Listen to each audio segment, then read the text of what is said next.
Welcome to the Meat and Potatoes podcast. Today I'm here with Jim Birch, who's the CEO of Salsa Queen. How are you? I'm doing great. How are you? Good, thank you. Appreciate you taking the time and appreciate you bringing some goodies. Bribes always work, I found. They do. The tricky part will be putting these back in the bag and not letting anybody else see them. But we've got some stuff we'll talk about here. We'll get to that in a minute. Give us the founding story of Salsa Queen. It's a good one. Well, it is. So my wife, it's her company. It's a 100% minority woman-owned business. She came to this country when she was 17, spoke no English. And in fact, a funny story, she went to a school and they were asking for papers and they thought they were asking for different kinds. So she ended up not going back to and even finishing high school. Oh, wow. Yeah, so that's kind of how it started off. She quickly, after that, got pregnant with her first son. And he passed away at the age of 19 months from childhood leukemia. So if you look at our sugar skull, people might recognize that from Day of the Dead, if you've seen Coco or Book of Life, right? And so that's a holiday in Mexico where they recognize their ancestors. And so that's why she picked that as the logo, because it's a tie-in for her deceased son. But so fast forward a few years, she found herself divorced. And now she had 7 kids to take care of, and we were dating at the time. And so I was helping her try and figure out some ideas how to, provide for herself because she had no work experience and no education to speak of. Yeah. And she loves to cook, and so that was kind of a natural. She decided she wanted to cook, and also spoke her language. And so that's how we started 8 years ago. And it's kind of a funny story because what we would do is we would do posts on Facebook. Say, hey, we're having these salsas. Anybody's interested in buying? And people would, right, around the valley. And so what we would do on Saturdays is we would drive to parking lots, literally around the valley, and people would come and give us money and we'd give them salsa. So we felt like we were drug dealers from that sense. Yeah. And so that kind of validated, her recipes and what she was doing. And so then the next step was to get into a farmer's market. Yeah. And so we got into Wheeler Farm. Which is, I think it's a Sundays only, but it was a great experience because there you can do like the MVP very quickly. Yeah. Each week we take a different salsa, see how well it sold, how it didn't. And so by the end of the period, she had like 4 to 6 solid salsas that sold consistently. And then she got into 4 of the local stores. And then the year later, she got into the Kroger and the Associated stores, and it's just kind of grown since. That's amazing. Yeah. 7 kids, no education, that deck is stacked against you. Oh, yeah. Yeah. Very much so. And so you've gone from distribution from back of the car in a parking lot to, I assume, a lot more sophisticated and big now, right? Well, it has. Right before COVID hit, we had a lot of things that were in process. So about 2 years ago, I left my job at Zions Bank where I managed a group of IT engineers to running this full-time once we bought out a business partner. And then we changed our business model and we moved into a larger facility. And this all started happening about 2 weeks before COVID hit. Oh. And then COVID hit and it kind of threw us into quite a bit of a interesting development. But it used to be that we would deliver our salsas every morning to stores about 90 minutes north and 90 minutes south of Salt Lake. So that really limited our ability to expand. Well, we moved into distribution that year, which meant we use a third party. It goes into distribution centers in, strangely enough, in Colorado and California. And then from there, it goes out to all the stores. And so now we're in a lot more stores. We're in close to 700 stores across 25 states. That's amazing. Now, I apologize for this dumb question, but do you guys, all the raw materials, the vegetables and all that comes to you guys and you make the salsa there and then send it back out? That's right. Yeah. So a lot of our produce, because Utah, you can't grow tomatoes in the middle of winter. Most of our produce will come out of California or Mexico, depending on the year. And then, it comes in and we do all the processing and then we ship it back out. And as I mentioned, it's kind of ironic that we'll have produce that comes in from Southern Cal, we process it, send it back to a distribution center in California, and then a store will pull it from California. It's just it's the way the world works. That's the way the world works. So very cool. So obviously you've got the various recipes, and those were her concoctions, and the ones that people liked, you obviously made more of. Yep. The ones that didn't sell, they got retired, right? That's right. That's right. So the raw product obviously needs to be good. How do you guys develop those partnerships? How's that supply chain work? Yeah, so we've developed our products specifically to be clean, meaning there's no preservatives, fillers, or things of that nature, and that allows us to appeal to stores like Whole Foods and Sprouts and other locations like that. So we've relied on natural ingredients to extend the life. Lime juice, for example, is a great preservative. And so if you look at the ingredients on our products, we use a lot of lime juice, and that gets us to about 10 weeks on most of our products, shelf life. Very cool. And you've had to learn, I assume, the food side of the business. I have, and it's been an interesting journey. Very different than technology. Yeah. Yeah. You have computer servers and IT versus, are those tomatoes good? Well, yeah, and what's interesting is we have implemented a lot of technology at the company. I mean, you'd be somewhat surprised. But, for example, we've just implemented an ERP system, so we can track a batch of tomatoes as it comes in into which products that goes to and which customers end up buying those products. So it's end-to-end traceability, and so we're really upping our game with that and being certified SQF, which I don't know of another local company that has that certification. And that's a certification. It's food safety. Okay. Yeah, it's for food safety. So Okay. you have to go through, you have to document your processes. Then you have to be audited, and it's quite an undertaking. But most of the major retailers do require that. Yeah. So you mentioned it's been a couple of years since you've assumed the CEO mantle. Yeah. I assume beforehand you were also helping. Yeah, I was. I was more an advisor. That's right. So now the buck stops with you, right? And with your background, you obviously want to automate and leverage technology where applicable. Mm-hmm. But what were the first, I guess you got a curveball with COVID, but how did you go about like your first 30, 60, 90-day plan? How did you take the role and decide what to do next? Well, we'd always planned on moving into distribution just because we wanted to expand our footprint and not be just a local company, but to be a regional/national company. That was kind of the whole goal. And one of the reasons for the partner buyout was just to have that more of a focus. Yeah. Yeah.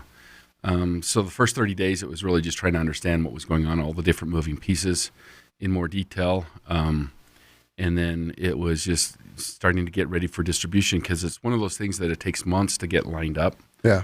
To transition customers like Smith's here in this area, Harmon's, to get them on board with the transition. And so that was really the first 30 days was just becoming familiarized. And then 60 to 90 was actually putting together kind of the plan and the schedule. So when I came on board, it was January of 2020. And we actually didn't switch to distribution until August of 2020. Okay.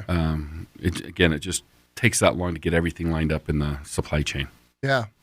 And so I'm interested as you guys grow outside of the Western United States, let's say it's a supermarket in Omaha that has 15 locations that you'd only know about if you're in Omaha, right? Yeah. What's the process to meet with the store manager, the store buyer? Yeah.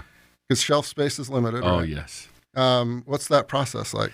Well, we actually have retained a kind of a national sales manager, and he's got a network of brokers that already have existing relationships with those chains. And so they're able to engage with them. We're also on a tool called Range Me, which is another way for you to interact with grocery stores. So those are some of the ways that we're looking at expanding, certainly outside of the region. If you look at Utah, we have pretty good penetration. We're basically in almost every store. Yeah. I mean, Sprouts, Smith's, Harmon's, the associated stores. I think there's still room for people to become more familiar with the brand here. Yeah. But in terms of access, they have access, at literally every store that they go to. Yeah, you got to own your backyard, Yeah. as I've been told. And so there's the store manager. So that's the first step, right? Like, give us that space on the shelf. Okay. And then I assume the store is going to track how well it's selling as well. Is that the store manager's job to maintain those relationships as well? Typically they'll have, depending on the size of the chain, but they'll typically have what they call is a category manager. And so, for example, with our category manager, they may manage 100 different products in their section. Okay. We do like to give them updates. Like, for example, with Kroger, Smith's in this area, we do quite well. We generally have at least 5 of our products in the top 8 in the category. But that doesn't mean Cincinnati, who now makes most of their decisions in terms of shelf space, that they're that impressed. Yeah. And so, that's the challenge that we face, is making sure the category manager in Cincinnati, sees what we're doing and gives us more shelf space, and we'll do things like that. Yeah. So there's upsides and downsides of these big Yeah. ones. Okay. Yeah, it's very hard. Interesting. And then, so you're kind of transitioning the business model during a fun time of history. But I remember when you guys were here talking at StartFest, home delivery. Yes. How's that working out? It's worked out really well, especially during COVID. When COVID first hit, kind of that spike, and people were told to stay home for a couple weeks, we launched our home delivery, which basically is from Ogden down to Springville. We would deliver chips and salsa, 2 different sizes. Yeah. And that actually worked out quite well. In fact, we had a lot of businesses, in fact, a lot that were related, part of Silicon Slopes, that started sending this out to remote workers. Oh. It's kind of a way to say, hey, we're going through the pandemic, we're all in this together, or whatever, for different reasons. Yeah. And so we ended up doing quite a bit with the businesses, and, obviously it's something we like to continue. Yeah, absolutely. Especially, we're recording this a couple of days before the Super Bowl. Oh, yeah. Have you found over the years that there's a spike? For some events there are. Super Bowl, there's probably a little bit of a spike. Cinco de Mayo, we'll definitely see a spike around there. That's usually pretty busy for us. And even with Day of the Dead, we're starting to see, more businesses do it.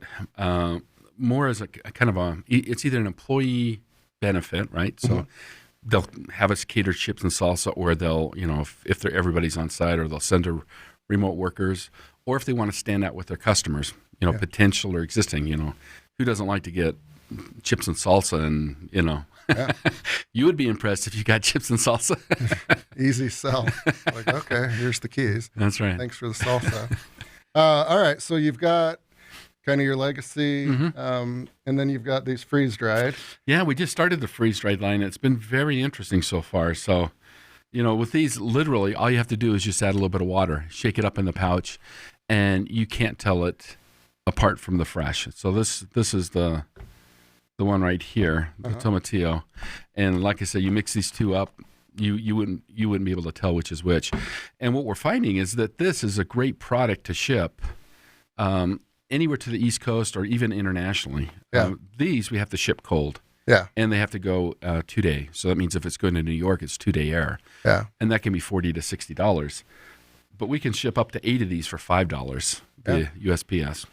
And we've even gotten people from Finland and Scotland and, other places around the world that are buying it. Expats. Think about how large that community is, right? Yeah. People that want good Mexican that can't get it because they live in Germany, whatever. And so we're really seeing a lot more interest on the freeze-dried. It's in a few of the select stores, some of the larger Smiths, and then some of the stores up in Park City, like the fresh markets. And then, of course, we ship online. So that's great. And if the idea was yours, that's great. But whose idea was it to freeze dry salsa? What was funny is my wife and I were at one of those home expos, and they have everything there, right? Anyway, we walked by a place that had freeze dried Skittles.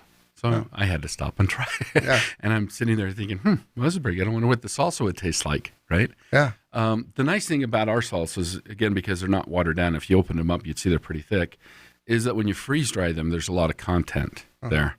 Other salsas are pretty watery, and so when you freeze dry them, there's not a lot of content. So that is one difference. But anyway, we worked with Harvest Right to do some testing to see, again, you don't want to do this huge investment. It's the MVP model, right? You want to kind of test it out and make sure that there's interest. And so we probably worked on this project for about 6 months before we launched it. We made some. We brought in some people that are, avid influencers in the outdoor community. Yeah. We tested it with them. We fine-tuned how to reconstitute and all that, because you'll see that the water fill lines on the side, they're all a little different. Yeah. It's because that's what we were able to test and find out, and then we just started them. And we've had to add to our harvest right, and we've been looking at some co-packers to help us with the volumes. So things are going well. That's great. Yeah, and for hunters, fishermen, outdoor hikers, anything. Anything, yeah. You rarely eat salsa when you're out backpacking because it weighs a lot and it's not easy. But this is a great invention. Oh, yeah. Very cool. All right. So then this one came from a home show in Skittles. But how do you guys go about thinking through new products, deciding when, testing? How do you come up with that? Well, interesting. We're actually going through that right now. We have 2 new dips in queue. We're still finishing off the final recipes. My wife is just amazing when it comes to the taste profile. You know, it's funny. She's from Mexico, but she can't handle spice. Oh. So she's always focused on flavor. Yeah. And so we're just finishing that off right now. And basically we do kind of an internal with the team and the company tasting to make sure that it kind of meets our expectation in terms of product quality and product taste. And once it's there, then it's, we've already had several of our large customers already, without even tasting the final product, say, yes, we'll take it, because they know how well they sell. Very cool. Yeah. That's always good when they'll buy it sight unseen, right? That's right. All right.